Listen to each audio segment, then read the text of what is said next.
Hello, hello. I come today full of cold, full of cold. Who knows where it's going to go, but I feel pretty rubbish. So I'm sat here, no makeup on. I've brushed my hair, that's about it. I've got my favorite comfy jumper on, but comfort is the way forward right now because I don't feel very good. So I don't know how long this episode will be. It might just be the very bare minimum. But I wanted to talk to you about this because it inspired me. So thank you, universe, for making me feel unwell so that I am inspired to talk to you about it. Uh, yeah, let's talk about this. Let's talk about how we can still do intuitive eating when we're feeling unwell. Because sometimes, let's face it, we don't want to eat. We just don't want to eat. And to start thinking about intuitive eating when you're feeling rubbish, it just doesn't feel right. So let me tell you how clever the body is. Let me tell you how, even when you're unwell, your body is still guiding you and still being intuitive. It's very clever. So I've got this horrible chest infection, sore throat, sore mouth, nasty cough, that sort of thing. And now that I pay more attention to my body in relation to food and drink, it's really clear to me how amazing my body is in trying to guide me in these things. It's quite amazing.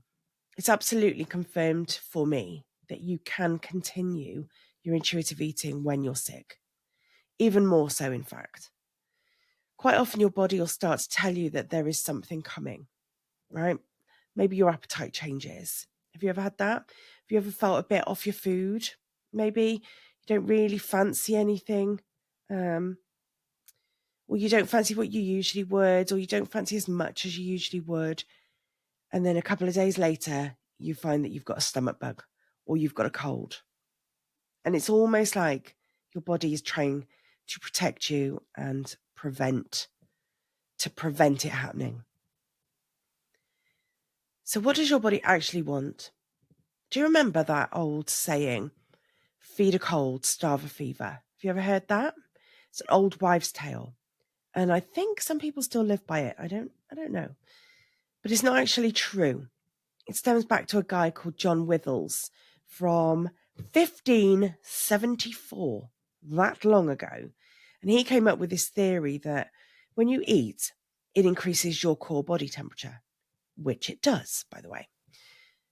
So with that logic in mind, he thought if you don't eat, it'll reduce your body temperature. So when he said feed a cold, it was the attempt to warm you up. Starve a fever, the attempt to cool you down. Right? Makes sense. Especially when you're thinking of it in the 1500s. It makes perfect sense. But now we know that that's just not true. It's not completely true. Instead, it's better to be a bit more intuitive in your eating when you're sick. So let's bring this back to intuitive eating basics, right? What does your body want? For me, my mouth and my throat are sore. They're really sore from the coughing. They're sore because I've got a couple of sores in my mouth from the infection, maybe. I don't want hard, crunchy food that is going to hurt my mouth to chew it or feel harsh to swallow. I don't want spicy food. I don't want salty food. I don't want anything that's potentially going to aggravate my sore mouth. I don't really want anything claggy. Do you know what that means? It's a good word, isn't it? Claggy.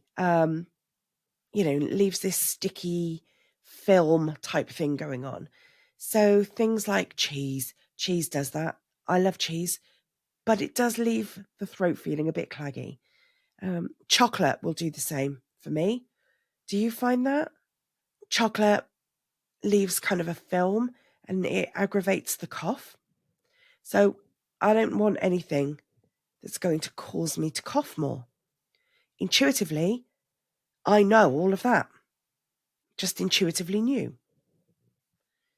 For you, it could be different. So maybe you've got an upset stomach. Maybe your body will intuitively tell you that it doesn't really want rich food or fatty food. Maybe it'll tell you that it doesn't really want dairy, for example. All things that might aggravate an upset stomach.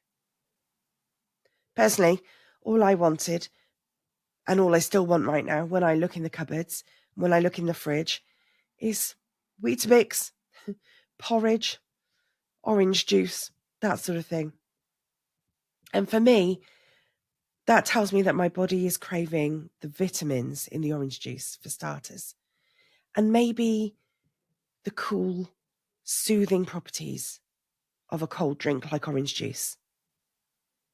And my body also wants the carbs, the energy in the cereal. Normal breakfast cereal? Nope, that's not what I wanted. My body's telling me it wants the soft, easy to swallow, warm options. It's comforting, it's easy to eat, and it's going to give me the energy source. I don't really want fizzy drinks or hot tea with milk in it because I felt like that was going to bother my throat as well. Instead, what my body's asking for quite often at the moment is hot fruit tea. My clever body, right? Protecting me from aggravating my symptoms, but still encouraging me to stay hydrated and to have the comfort of something warm and to soothe, because warm drinks are often quite soothing, aren't they? And I'm willing to bet that your intuitive eater, your inner intuitive eater, would do much the same for you. You have to eat even if you don't want to when you're ill. And I'm really well aware that often we would like to be that intuitive eater when we're sick, but sometimes it just feels too difficult. So here's where practical hunger comes into play. In intuitive eating, there's a thing called practical hunger, and it's eating according to your circumstances. So maybe you eat before you go into a long meeting, even if you're not that hungry, because you know that by the time that meeting's done, you're going to be really hungry. So you eat something before you go in just to stave it off a little bit. Or maybe you know you've got a particularly energetic day ahead, so you have a bigger breakfast than you normally would. And that's practical hunger. So intuitive eating when you're sick can mean bringing this practical hunger into play then. To help your body recover, you need to fuel it. It needs the energy to fight off the bugs. It needs the energy to get back to full health. And even if you don't feel like eating, you need to. You need to eat something. You need to fuel your system. You need to help that recovery process. Most of the time, because there's always exceptions, you need to eat and give yourself that helping hand, right? But make it easy for yourself. It doesn't have to be cooking a 3-course dinner. It doesn't have to be creating this massive variety of foods for you to eat through the day. Just make it easy. Soups and smoothies, for example, can be a really great source of vitamins and minerals, calories for energy, fluid for hydration. Yogurts can be a really good source of protein and fat, which will give you the energy. They'll fill you up a little longer, and they can be really easy to eat. You know, things like yogurt, you pretty much drink it, don't you? And allow yourself the convenience foods without guilt too. It's better to have a microwave meal than to not eat at all because you simply don't have the energy to cook. There's nothing to be ashamed of in having microwave meals, takeaways, convenience foods, quick and easy stuff out of the fridge or freezer. Do that rather than not eating at all. There's always a way to get some energy in, even if eating feels like the last thing that you want to do. And then as you recover, don't be surprised if all of a sudden your appetite comes bouncing back and you just want to eat, because your body's going to try and recover some of the energy that's been missing. If you've had a few days or more where you haven't eaten properly, you haven't eaten the usual amount that you would eat, your body's going to know that. If your food has been restricted, think back to the binge restrict pendulum. Remember that? There's a whole other episode on that if you don't know what I'm talking about. But that binge restrict pendulum means that your body's going to try and counteract the restriction by encouraging more eating. And I know it's not been active restriction. You're not intentionally cutting calories, cutting food groups, that sort of thing. But by the nature of being unwell, that's what you've done. You've eaten less. So your body just feels restriction like it usually would and tries to get you to eat more. So there might be a drive to eat more carbohydrate heavy foods. Remember, your body loves carbs for energy. Maybe you want more fruit and vegetables because your body's trying to replenish its vitamin stores. So try not to worry about your overall diet, right? Balance will be restored when you are well again.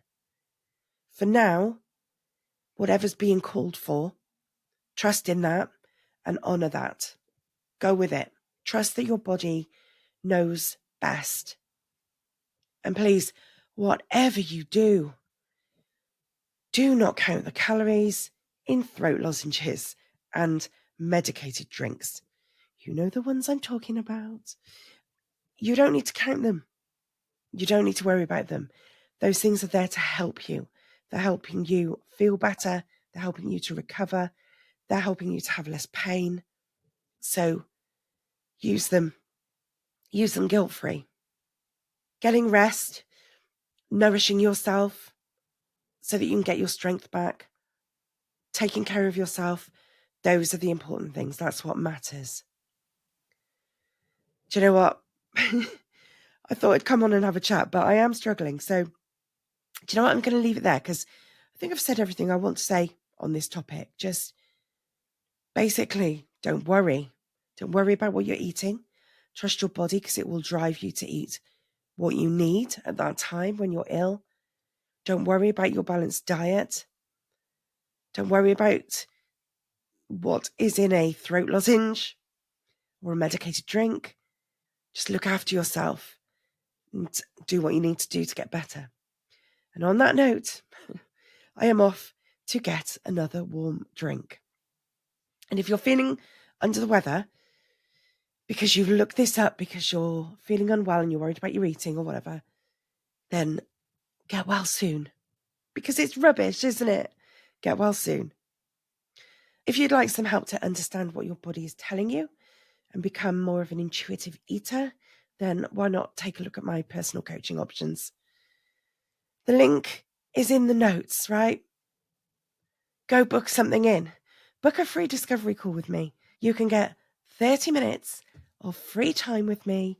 We can look at what you need. I'll give you some actionables to take away. But yeah, book it in now because by the time we actually meet, I'll be feeling better and I'll be able to help you. I am here to help you. If you need anything, just drop me a message. Take care of yourself. Bye.